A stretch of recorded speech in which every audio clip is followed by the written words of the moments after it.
Boa noite, gente. Tá no ar mais um programa Politicação. Ano eleitoral trouxe novos temas para a agenda dos debates. Qual será o eixo temático da corrida eleitoral de 2018 no país? Para conversar um pouco com a gente, temos a presença de Hugo Saraiva, ele que é secretário sindical do Diretório Municipal do Partido dos Trabalhadores em São Bernardo do Campo e também diretor de base do Bancários ABC. Boa noite, Hugo. Boa noite, telespectadores. Piola, obrigado pelo convite. Imagina, é uma honra recebê-lo. Hugo, aproveita o ensejo, você é um personagem jovem e sempre se mostrou aí um militante combativo, atento aos temas pontuais da política. Como que surgiu o seu interesse pela política? O que te motivou a participar tão intensamente do Partido dos Trabalhadores e ter uma postura tão engajada? Bom, a minha família ela é militante, né? Eu tenho tios que ajudaram a fundar o PT, que formaram os núcleos de base lá no Jardim Laura. Eu tenho uma tia que foi diretora da AFUSE por muitos anos. Então, para mim foi muito natural esse processo, né? Acompanhei com os meus pais os comícios em 89 do Lula. Participei do movimento estudantil no final dos anos 90. Fui coordenador geral do Grêmio Estudantil lá do Domingos Peixoto da Silva, no Alvarenga, e fui diretor da UMES também, com a Juliana e o Leandro Recife. O Leandro Recife, que hoje está no PSOL. Exatamente. Exato. Um abraço aí pro Leandro Recife, pernambucano, evidentemente, né? E ele está em Recife agora, né? Ele está em Recife? Está em Recife agora. Olha só. Lá. E por falar em Recife, um grande abraço também ao Arraiz, que é um dos entusiastas do programa Politicação. Não pôde estar presente hoje, mas mandou um abraço para você, viu, Hugo? Eu agradeço e retribuo o abraço. Hugo, conta pra gente, qual a análise que você faz da atual conjuntura política no país, corrida eleitoral, as probabilidades do Partido dos Trabalhadores? Como que você avalia hoje essa situação da conjuntura política? Bom, é um momento de grandes desafios, mas a gente tem uma oportunidade grande agora também, né? A gente já passou pela pior fase, que foi o processo de impeachment, que foi o processo em que o PT estava com uma popularidade menor. Só que a população ela viu que o impeachment ele não foi contra o PT, não foi contra a Dilma. O impeachment foi contra a população brasileira e contra a classe trabalhadora. Então, com a reforma trabalhista, que eles venderam o peixe dizendo que seria importante, que geraria mais empregos, não aconteceu, não se gerou nenhum emprego, a economia não está se desenvolvendo e a população começou a perceber. Uma amostra disso é que a população já se posicionou de forma muito intensa, contrariamente à reforma da Previdência, né? Evidente, o PT ele redobra esforços para restabelecer a verdade. Agora sim, na sua leitura, nós estamos mesmo num dos piores momentos para o trabalhador brasileiro?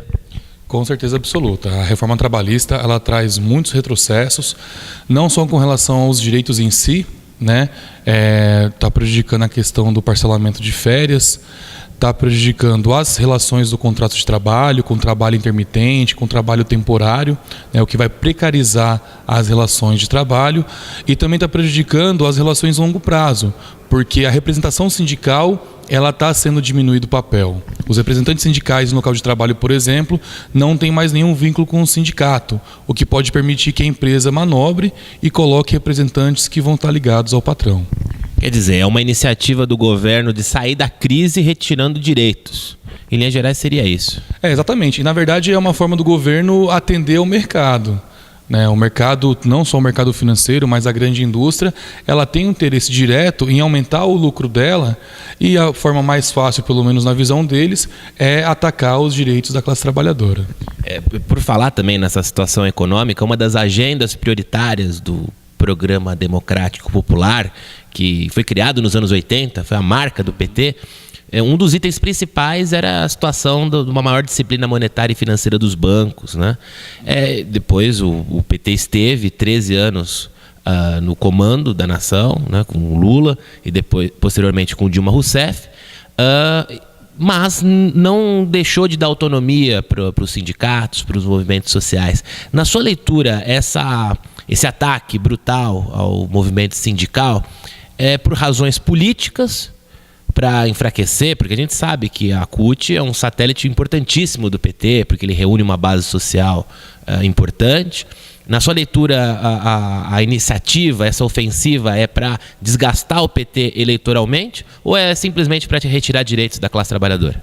Bom, tem fatores econômicos para retirar direitos da classe trabalhadora, para prejudicar as relações de trabalho, mas o fator político ele é muito importante se destacar.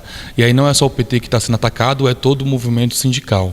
Essa questão da representatividade no local de trabalho, ela está sendo prejudicada. O fim do imposto sindical sem existir uma contrapartida de financiamento ao sindicato, além da mensalidade, e é importante ressaltar que a CUT, historicamente, não só a CUT, metalúrgicos do ABC, Perfeito. bancários do ABC, bancários de São Paulo, historicamente se posicionaram contra o imposto sindical, mas a gente oferece uma alternativa que é a taxa negocial, para que a categoria possa, após as negociações de acordos e negociações coletivas, a categoria possa decidir um percentual sobre o valor que foi negociado para contribuir com a luta no sindicato. É evidente, a classe trabalhadora precisa de representatividade, né, de alguém que ocupe o seu tempo com bastante luta, bastante diálogo, para que na negociação com o patrão se busque o entendimento e garanta melhores condições de trabalho para a classe trabalhadora. Agora sim, você é um jovem, um personagem jovem que entende um bocado disso, enfim, do movimento sindical, das relações trabalhistas.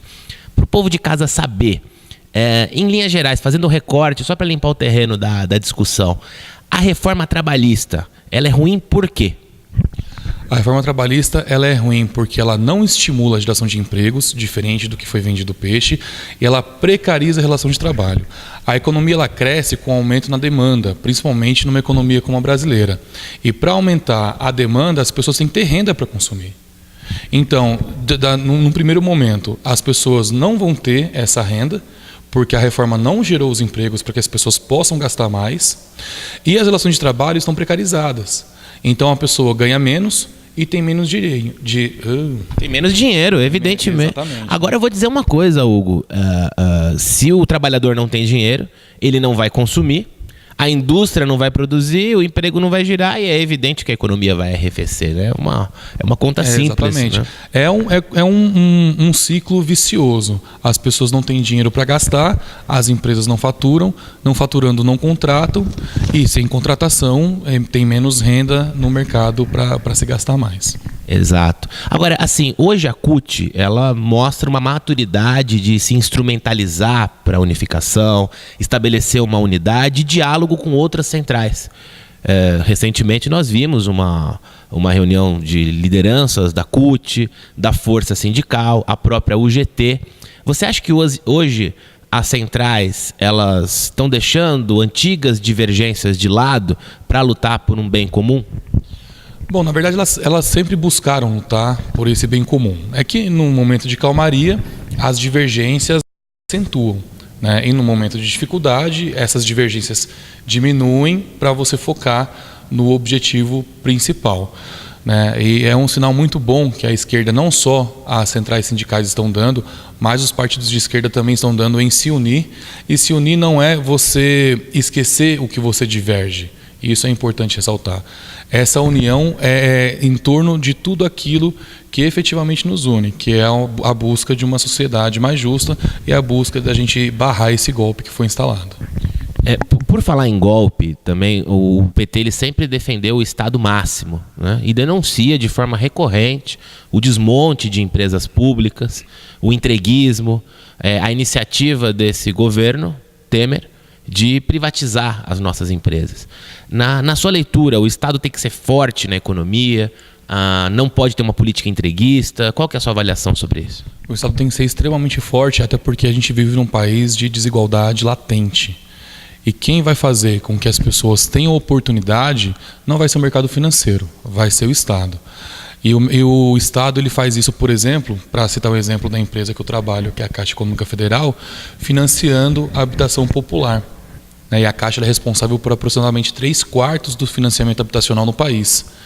Ela é responsável pela maioria dos recursos para financiamento de saneamento básico, garantindo e ajudando a estruturar as pequenas e grandes cidades.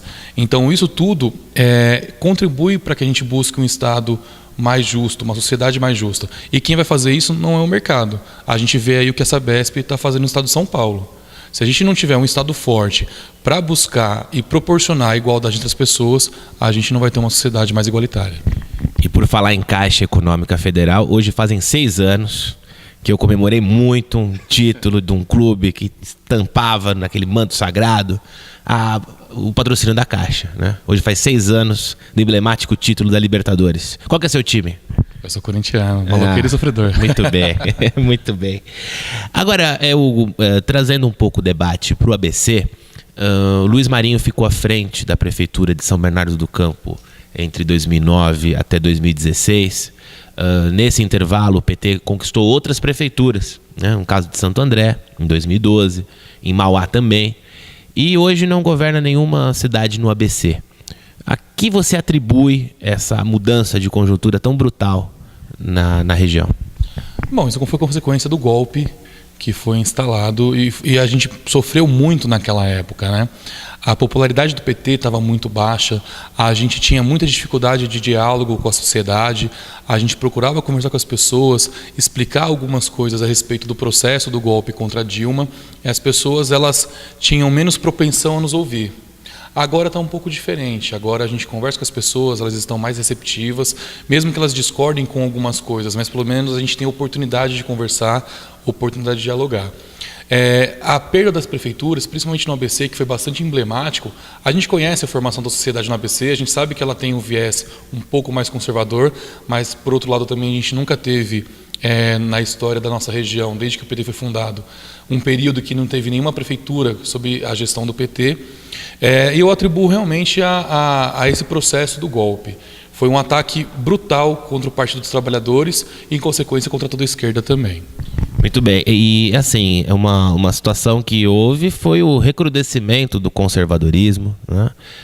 O PT denunciou muitas vezes uma suposta manipulação da opinião pública, um teor crítico seletivo, enfim, acusava veículos da grande mídia de usar critérios diferentes para situações semelhantes.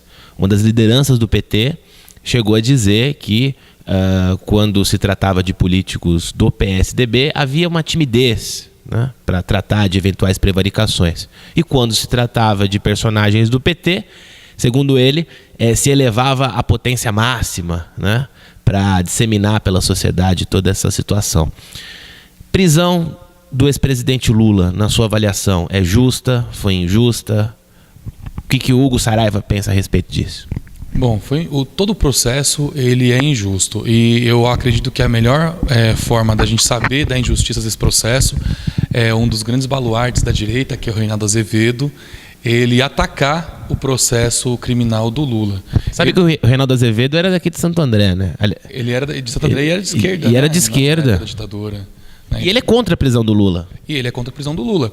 Isso, para mim, é um dos maiores fatores que dão certeza para a gente que é uma prisão injusta. Quem teve a oportunidade de ler o processo percebe que não tem nenhuma prova contra o Lula. Né? Não tem, eles estão se baseando somente em testemunhas de pessoas que estão presas e vão fazer de tudo para se libertarem, para fazer a delação premiada. É muito fácil você querer condenar sem prova nenhuma, só com ilações. Com ilações, exatamente. E isso ficou muito claro naquele PowerPoint produzido pelos procuradores de Curitiba. Eu noto que é recorrente, Hugo, observar especialistas do mundo jurídico, e observo também em algumas colunas dos jornais mais notáveis do mundo, caso de Sputnik, Le Monde Diplomatique, The Guardian, The New York Times, dizendo de um suposto enviesamento do judiciário brasileiro, que estaria supostamente mancomunado com a grande mídia. O PT fala muito de um golpe midiático, parlamentar, jurídico, né? Seria esse tripé. Na sua avaliação é isso também? Não, é exatamente isso. A gente tem uma sociedade formada baseada na aristocracia, né? Baseada no patrão submetendo os serviçais. Desde a formação do Brasil, a gente pega, recorre à história e a gente percebe que existiu isso. E, na verdade, o grande empresariado, a classe média mais abastada, ela quer continuar reproduzindo esse modelo de sociedade, onde os pobres são os serviçais, onde a empregada dorme na casa do patrão, e os patrões podem fazer o que quiserem, né? Futuro repetindo o passado. Falaremos mais sobre isso no segundo turno. No segundo turno, não, ó, já estou em clima de eleição. No segundo bloco, teremos a presença, vai permanecer aqui no estúdio, Hugo Saraiva, corintiano, diretor de base do Bancários do ABC e também secretário sindical do Partido dos Trabalhadores. Nós vamos agora para um breve intervalo, voltamos já, não saia daí.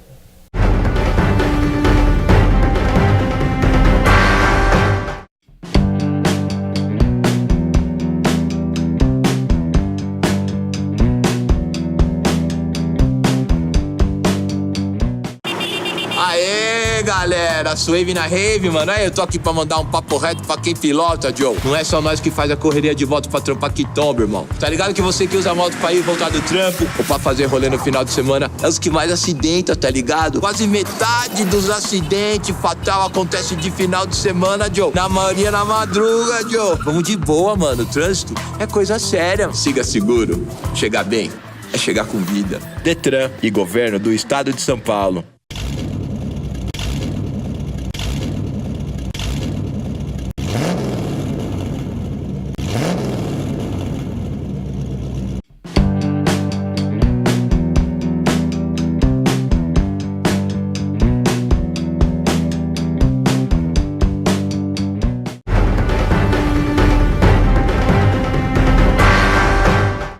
Muito bem, gente, estamos de volta no programa Politicação, segundo bloco.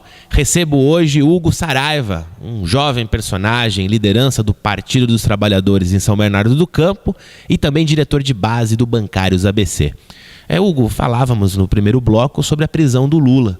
Na sua avaliação, o Sérgio Moro, que é um juiz de primeira instância, aceitou a denúncia com base no depoimento do Léo Pinheiro, que é um condenado, financiador de campanhas recorrentes de vários partidos, incluindo o PT, e ele apresentou uma série de contradições.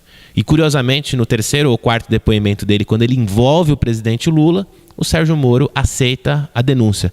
Na sua avaliação, isso é seletividade ou o juiz já tinha algo em mente de que havia alguma culpa do Lula e resolveu aceitar essa denúncia por, enfim, mera sensibilidade jurídica? O processo todo foi enviesado, né? Várias delações premiadas, elas começaram a ser aceitas quando aquele que fazia a delação citava o nome do Lula. Foram algumas delações que foram negadas pelo Moro quando o Lula não foi citado ou quando se falava alguma coisa que afastava o Lula do processo. O processo todo foi muito complicado. A gente falou no último bloco sobre o Dallagnol e do PowerPoint. Existe um esforço da justiça brasileira em condenar o Lula e o objetivo deles é muito claro, é afastar o Lula do cenário eleitoral. Perfeito. E a denúncia desse juiz de primeira instância, Sérgio Moro, contra o Lula foi de corrupção passiva. A denúncia contra o Lula era de corrupção passiva, ou seja, ele teria recebido uma vantagem econômica para praticar atos que eventualmente poderiam favorecer a OAS. E no desdobramento da Lava Jato, quando foram ver qual contrapartida Lula teria feito para receber aquela vantagem econômica que era o triplex na Astúrias, não se encontrou provas, né? O que nós vimos ali foi um PowerPoint com um bocado de ilações.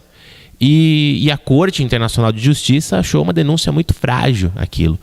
De fato, o envolvimento, se é que a gente pode chamar assim, aconteceu porque a dona Marisa, ela era proprietária de cotas na Bancop, né, que era uma... Exatamente. Inclusive ligada aos bancários também. Era uma empresa de crédito imobiliário sindical que não obteve sucesso comercial nos anos 2000 e que foi incorporada à OAS.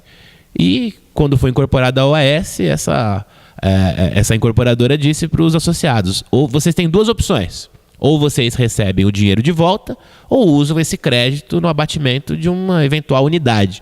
E foi isso que aconteceu. E por algum motivo a família Lula declinou da oferta. Talvez o imóvel não fazia ali o perfil da família, mas o fato concreto é que ele nunca utilizou, ele nunca dormiu naquele imóvel, né? Não, teve ocupação do MTST nesse triplex. O Dalécio teve aqui, inclusive. Meu amigo Dalécio, um abraço para ele. Ele estava lá e eles mostraram, tem vídeos na internet que mostram o falso luxo que tem aquele triplex, né? Tudo que eles falaram de artigos de luxo que teria supostamente lá, na verdade não tinha. É só o pessoal que está assistindo a gente procurar esses vídeos que vai encontrar e não vai ver nada do que foi falado. Na verdade, desculpa te cortar, na verdade o Sérgio Moro ele impediu que a perícia fosse feita no triplex, porque se fosse feita teria uma prova para inocentar o Lula, né? Agora, a denúncia foi muito clara de que havia uma reforma quase que milionária, né? Uma intervenção de R$700 mil naquele triplex. Pelo que foi possível observar nas imagens, nem de longe se aproxima desse valor, porque me aparenta ser um imóvel bem espartano. Não, é um imóvel simples, não tem nenhum sinal de reforma feita. E uma outra curiosidade que é importante observar, que as notas fiscais que compõem o processo são de empresas sediadas em Curitiba. É muito engraçado porque a vara da Justiça Criminal que está julgando o caso também é de Curitiba, né? Isso daí abre um leque de interpretações, né? Agora, o afastamento da Dilma, que ocorre 2 anos antes, em 2016, na sua avaliação também foi injusta? Houve crime de responsabilidade? Qual que é a sua avaliação sobre isso? Bom, crime de responsabilidade é algo que está taxativamente mensurado na lei. Está mencionado quais os crimes que são crime de responsabilidade. Não é um ato criminoso, e é importante dividir isso, que configura crime de responsabilidade. A lei ela diz o que é. Por exemplo, vender informação privilegiada para outros países, isso é crime de responsabilidade. O que foi feito, os atos que foram feitos na época e que foram acusados desse tipo de crime, na verdade não são. Foram práticas contábeis feitas para facilitar a administração do orçamento federal. Aquilo não é crime, até porque são situações extremamente técnicas que não foram tomadas pessoalmente pela Dilma. Quem tomou aquelas decisões... Ela foi absolvida recentemente. Ela foi absolvida recentemente. E tanto que não é crime o que ela fez, que o Congresso Nacional, depois de derrubar a Dilma, mudou a legislação e passou a permitir o que chamam de pedalada fiscal, né? 48 horas depois. Exatamente. 2 dias depois. 2 dias depois. Aí pode cometer crime. Isso ficou muito mal, né? Talvez na história, né? Isso daí pode ser marcado como uma grande injustiça. O impeachment, de fato, ele é um dispositivo constitucional. Ele está previsto na Constituição.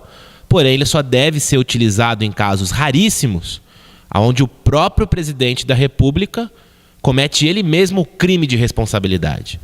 E o que parece não foi o caso da Dilma. Agora, em relação ao Collor, havia um envolvimento pessoal dele com a corrupção, né? Havia um envolvimento pessoal dele, e a maior prova disso foi o Fiat Elba que ele recebeu como propina, né? O famoso Fiat Elba, né? No caso do Collor é diferente, porque ele cometeu pessoalmente o ato, e o ato que ele cometeu configurava pela lei crime de responsabilidade. É diferente. Primeiro que o a Dilma fez não é crime. Os outros presidentes da República recente, depois da Nova República, todos eles praticaram a pedalada. Não só os presidentes, os governadores faziam isso. Era uma prática recorrente para salvar fluxo de caixa. A administração, tanto federal quanto estadual, precisa administrar os recursos e nem sempre tem recursos contabilmente falando naquele momento. Então, eles fazem atraso de pagamento, eles mudam a alocação de recursos de uma conta para outra. Isso é considerado natural, né? Só que eles usaram isso como argumento, como artífice para derrubar a Dilma. Então, por isso que a militância petista ficou pistola. A gente ficou, viu? A gente está nas ruas denunciando desde 2014, quando eles começaram a tentar derrubar a Dilma, denunciando o golpe, conversando com a população, e agora, para bem da sociedade, a população brasileira está começando a aceitar, está começando a debater com a gente, e a gente tem muita convicção e muita fé que a gente vai conseguir reverter. Muito bem, palavras aí de Hugo Saraiva. Isso pode ter se iniciado em 2013, com as jornadas de junho. É só um adendo, em relação ao Collor, não foi também só o Fiat Elba. É claro que foi ali a situação mais emblemática, a compra do Fiat Elba com cheque fantasma, né, que foi deflagrado ali pelo Heriberto, o tesoureiro da campanha, que era o Paulo César Farias, o PC. Mas também a situação da Operação Uruguai, enfim, um bocado de prevaricações em que houve realmente a participação do ex-presidente Fernando Collor de Mello nessas situações, o que justifica em larga medida o seu afastamento, né? Agora, na sua avaliação, O povo brasileiro, essa polarização, ela não começou a tomar corpo ainda em 2013 com as jornadas de junho, Hugo? A polarização ela é um pouco anterior com a questão eleitoral entre o PT e o PSDB, né? Desde de 94, ela se acentuou em 2013. Mas o Fla-Flu mesmo começou talvez em 2013. Se acentuou em 2013. Um dado importante que a gente pode observar também pesquisando é que em maio de 2013 a Dilma tinha alta popularidade. Ela vinha com um governo bem aceito e bem avaliado pela população. E depois da famosa jornada de junho, a popularidade dela caiu vertiginosamente. Eles começou-se falando que não eram só pelos 20 centavos. Começou com um processo legítimo de defesa do transporte público, de defesa de pautas para a população, principalmente para a juventude, que tinha dificuldade de locomoção, que tinha dificuldade de ir para a escola ou para a faculdade. Só que a direita brasileira ela se apropriou desses protestos, ela começou a inserir as suas próprias pautas e aí eles se aproveitaram desse momento de comoção popular para começar a instalar o golpe. Nas manifestações de junho de 2013, havia de tudo na manifestação. Você tinha desde a extrema esquerda até a ultradireita, né? Agora também havia ali duas vozes ecoantes, que era uma carga anticapitalista e a outra anti-imperialista. Anticapitalista, que era contra os gastos absurdos e irracionais da Copa do Mundo, e anti-imperialista, que era contra a cidade do automóvel e a eventual intervenção no Brasil por conta do pré-sal, né? Agora, quem estava na manifestação, né, na feliz síntese do professor Roberto Lerrer, da Universidade Federal do Rio de Janeiro, eram os trabalhadores que estudam e os estudantes que trabalham, né? Não era a madame de classe média dos Jardins que estava lá. Então, talvez esse ambiente de tensão política ganhou muito corpo em 2013, né? E a direita soube se apropriar disso, ganhou as ruas, provocou uma rejeição brutal ao governo Dilma, não o suficiente para derrotá-la no ano anterior. Mas foi uma vitória muito menos confortável para o PT do que nos anos anteriores, né? Foi, e a gente percebe isso com o Congresso que foi eleito também em 2014, o Congresso mais reacionário, o Congresso mais ligado ao grande empresariado, aos grandes fazendeiros, o Congresso mais ligado aos setores conservadores da sociedade. Em 2013, é importante dizer que algumas conquistas elas foram alcançadas.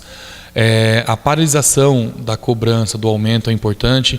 Em muitas cidades se instalou o passe livre estudantil. Aqui em São Bernardo, por exemplo, foi uma cidade que depois dos protestos se conquistou o passe livre estudantil, mas talvez o custo desses protestos tenha sido muito caro para a sociedade. Talvez a gente tenha cobrado uma coisa e o preço que a gente pagou tenha sido excessivo. Muita gente diz o seguinte: o afastamento da Dilma foi legítimo porque o povo saiu para as ruas. Havia ali 2, 3 milhões de pessoas na Avenida Paulista. Mas é importante lembrar que multidão muito maior do que essa foi às urnas, né, há menos de 3 anos. E é essa multidão que tem que ser respeitada.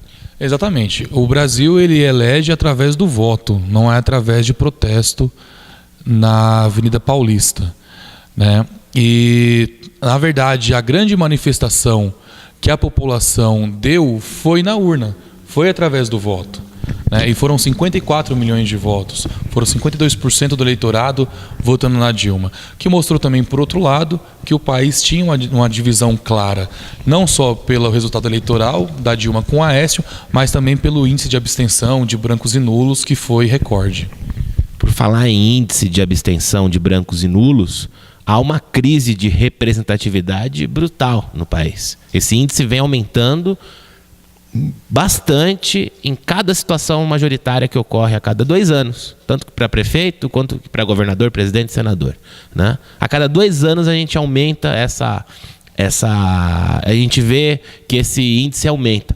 Na sua avaliação, é uma descrença geral com a classe política, por quê?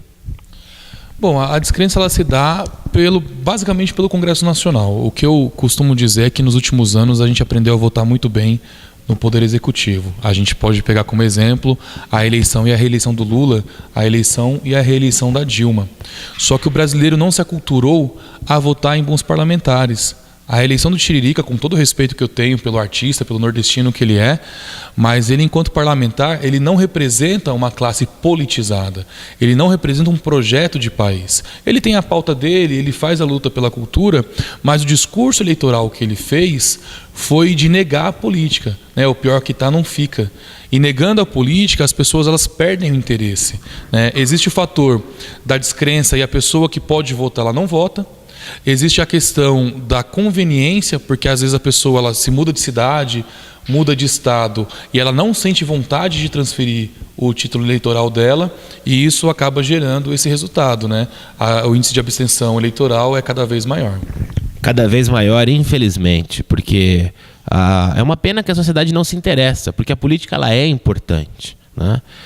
Existem aqueles que são apartidários, mas a gente observa muitos que são antipartidários e tem verdadeira ojeriza por política. Gente, o papo está muito bom, nós vamos agora para mais um intervalo e voltamos já no terceiro bloco com mais Hugo Saraiva. Voltamos já.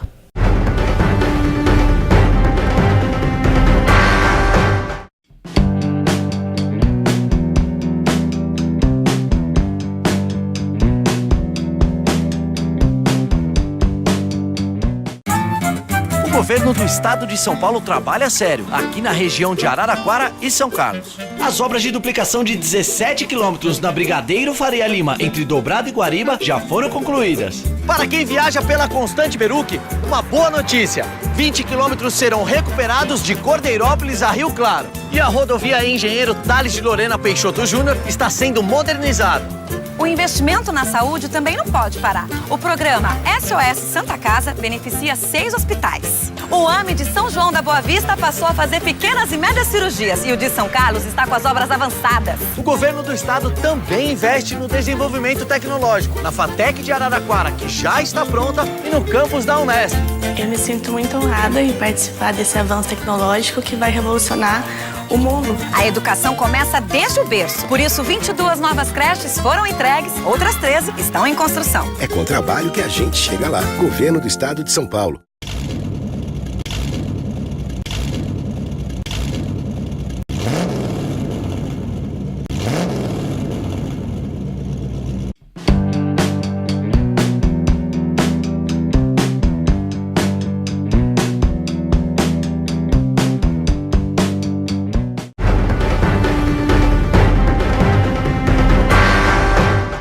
Estamos de volta, terceiro e último bloco do programa Politicação. Corrida eleitoral de 2018, essa para o governo do estado. Luiz Marinho se posiciona como pré-candidato ao governo de São Paulo pelo PT e os primeiros levantamentos, as pesquisas apontam liderança de João Dória e ali colado Paulo Scaff. Ainda com base na questão do imposto sindical, o presidente da Fiesp, do SESI, do Senai, pré-candidato pelo PMDB ao governo de São Paulo, Paulo Scaff, ele se posicionou, segundo ele, mantendo a coerência, pelo fim do imposto sindical, incluindo alguns sindicatos patronais que ele representa. Na sua avaliação, por que ele tem esse tipo de comportamento de ser contra algo que vai contra os próprios interesses dele? Bom, é muito fácil para o Paulo Scaff ser contra o fim do imposto sindical, porque os sindicatos patronais têm uma organização maior e eles exercem muita pressão, principalmente sobre as pequenas empresas. O financiamento do sindicato patronal, ele não vai ser cortado. Né? Se por um lado o imposto sindical ele vai deixar de ser recolhido, por outro eles mobilizam através da Fiesp e através das entidades patronais e as empresas vão continuar pagando. Então os sindicatos patronais, que são aproximadamente 6 mil sindicatos no Brasil, e é uma coisa interessante também porque a gente tem 18 mil sindicatos no Brasil. Quando eles vão atacar o sindicato, eles falam que tem 18 mil, só que eles esquecem de falar que nessa conta, pelo menos 1/3 deles são de empresas, né? Quer dizer, 12 mil é ligado à classe trabalhadora e 6 mil é do patrão. 6 mil é do patrão. Para quem não sabe, em cada sindicato patronal representa o patrão. Representa o patrão. O sindicato patronal representa o patrão e o sindicato da categoria representa os trabalhadores. Muito bem. Hugo Saraiva. Na sua avaliação, Luiz Marinho deixou, em larga medida, um legado social e político importante para São Bernardo. Foi reeleito no ano de 2012 com 66%. Na sua avaliação, tem chance? Tem bastante chance. Se a gente pega a eleição de 2008, quando ele se elegeu, ele começou com 3% também dos votos. E gradativamente ele foi crescendo e acabou ganhando a eleição. Eu acredito que a gente vai ter agora, em 2018, um cenário bastante semelhante. Até porque a população de São Paulo está cansada do PSDB, né? A população não aguenta mais o PSDB. 24 anos de PSDB. Em 94, Mário Covas foi eleito. Em 98, foi uma eleição penosa. Quase que o PSDB não vai para o segundo turno. Disputou ali voto a voto com a Marta Suplicy e acabou indo e derrotou Maluf em 98. 24 anos é um tempo razoável, né? É bastante tempo. Existe o desgaste natural do tempo? Existe o desgaste natural do tempo, mas o PSDB não mostrou um resultado. Existem jovens que nasceram sob o governo do PSDB, que não tiveram educação de qualidade nesse mesmo governo e hoje penam com falta de emprego e falta de qualificação. Se tivesse sido um governo de qualidade, um governo que pensa na população, provavelmente eles não estariam numa situação tão difícil hoje também. Então, de acordo com esse cenário, enfim, da sua leitura, tem a ver então com o baixo desempenho nas pesquisas de Geraldo Alckmin, que não sai ali de 6, 7%. Exatamente. O João Dória, ele tem ainda um índice eleitoral alto hoje por causa do recall. Acabou de sair da Prefeitura de São Paulo, é um nome midiático, foi apresentador de diversos programas da grande mídia, então é um nome já conhecido pela população. Quando começar a campanha, quando a população, principalmente do interior, conhecer o que não foi feito na capital, quando eles perceberem que o João Dória, na verdade, ele é um produto só da mídia e que não mostra trabalho, os índices dele vão cair. E o Paulo Scaff, com todo respeito a ele, mas ele não tem musculatura eleitoral para seguir na campanha. É a síndrome de Vasco da Gama? Que é em segundo? O famoso cavalo paraguaio, né? Com todo respeito ao Vasco da Gama, a gente sabe que é um clube de muitas glórias, né? Mas flamenguista sempre pega no pé do Vasco, dizendo que é vice. E os vascaínos dizem o seguinte: não, quem tem mais vice é o Flamengo. E o Flamengo diz: até nisso vocês são segundo. Com certeza. Agora, olha só, o João Dória, ele se posiciona como um gestor. Ele diz o seguinte: não sou político, sou gestor. Você acredita nisso? Não acredito. Ele mostrou que ele não é gestor, ficando fora da capital durante quase toda a gestão dele. Ele dizia que ele governava com celular e com tablet. Qualquer comerciante, qualquer pequeno e médio empresário, ele sabe que não é com tablet que se administra o seu comércio, né? É com o olho do dono que se engorda o gado. Exatamente. Por isso mesmo que temos a presença hoje aqui de Finardi, que é o mantenedor da JC Produções. Agora, o Hugo Saraiva, ele venceu no primeiro turno, com 53%. O Júlio Semeghini fez um trabalho de compreender naquele momento qual que era a onda, surfou a favor da onda, percebeu qual que era o código social daquele momento e o Dória surfou e acabou vencendo. No entanto, ele comete a mesma atitude do José Serra em 2005. Quando ele foi eleito prefeito da capital e registrou até em cartório dizendo que ia permanecer os 4 anos frente à prefeitura. Não fez isso, disputou o governo, ganhou. Dória fez a mesma coisa. Você acha que nesse momento existe a chance de se quebrar essa escrita e ele perder as eleições ou ele vai ganhar por conta do recall? Não, eu acredito que vai se quebrar essa escrita. Como eu te falei, a população também não é boba, a população ela observa as coisas.